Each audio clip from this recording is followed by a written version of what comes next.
അപ്പോൾ കേൾക്കൂ, വിശ്വാസം തേടിയൊരു ഹൃദയം, കണ്ണുകൾക്ക് കാണാനായില്ല സത്യം. അവൻ തോമസ്, അവൻ പറഞ്ഞു,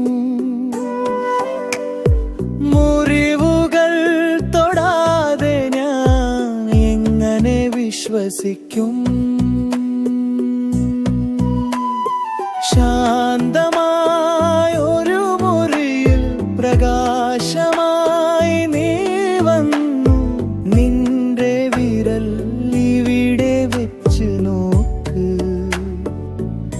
എന്റെ കൈകളിലെ മുറിവുകൾ കാണുക. സംശയത്തിൽ നിൻ വിശ്വാസത്തിലെ